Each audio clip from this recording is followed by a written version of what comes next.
With the NFL draft being 3 days away, there are some possibilities that may or may not open up, and the situation with the Baltimore Ravens and their quarterback may become a little bit clearer.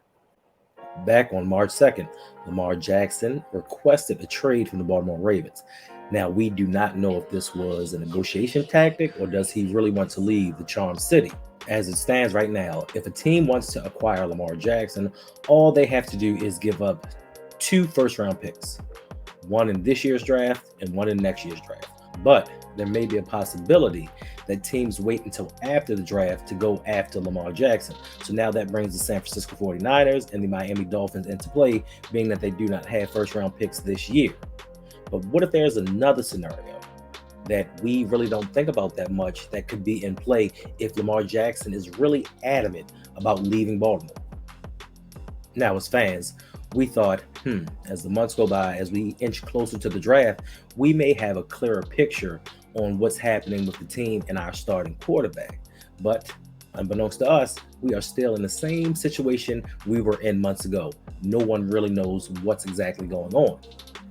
But then we were giving a slither of hope when Michael Lombardi came out with his little article, his tweet. I don't remember which one it was, but it stated that Lamar Jackson told the Ravens, if you go get Odell Beckham and if you get DeAndre Hopkins, it's on and popping. None of us know if this is actually true, but I do believe that if the Ravens went out and got these two wide receivers, Lamar would be more inclined to stay, being that now he has a real opportunity to showcase his skills as a quarterback, and he'd stay. It inches us closer to actually winning a Super Bowl or being a Super Bowl contender when we have an offense that can compete with the upper echelon teams in the AFC. And does that mean if we don't get Hopkins, that this request makes a deal staying in Baltimore null and void? Who's to say? But I do think that the draft will give us a little clearer picture of what's going on. But back to the scenario. So, what a lot of people do not know or remember or just even care to think about is if the Baltimore Ravens wish to get a trade done with fair value without teams having to actually give up two first-round picks, there is another way. And that way is Lamar Jackson actually handpicking a team, and the team, the Ravens, and Lamar work out a deal where they extend the non-exclusive tag and actually work out a trade deal.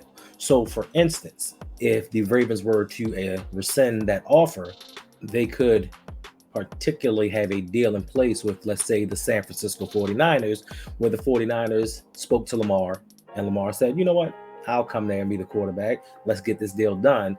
And the 49ers come back and offer the Ravens, let's say, Trey Lance. So that gives the Ravens a young quarterback on a rookie deal to either build around or use as a stopgap until they get what they really want.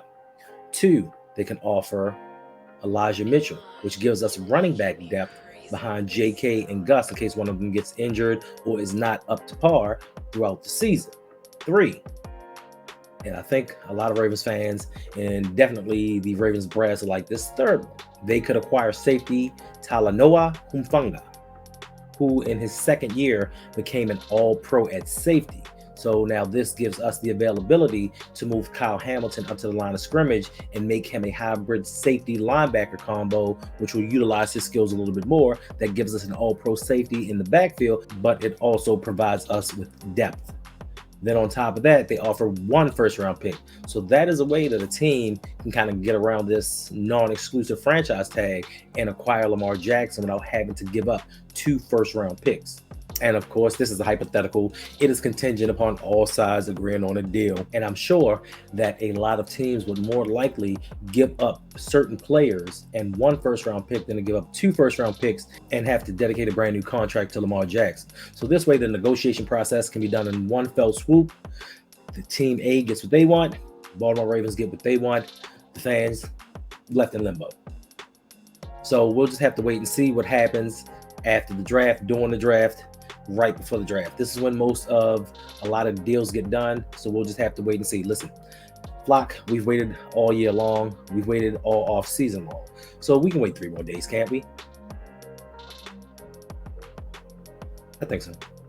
I'm a little antsy, but I believe we can wait. So Once again, this is just a scenario that we haven't pondered just yet, and just gives us something to think about. Slow time. It's a little something, just a little video to make you go, So, hope you enjoyed it. Make sure you hit that like button, subscribe if you have not, turn on the notification bell, and I will see y'all next time.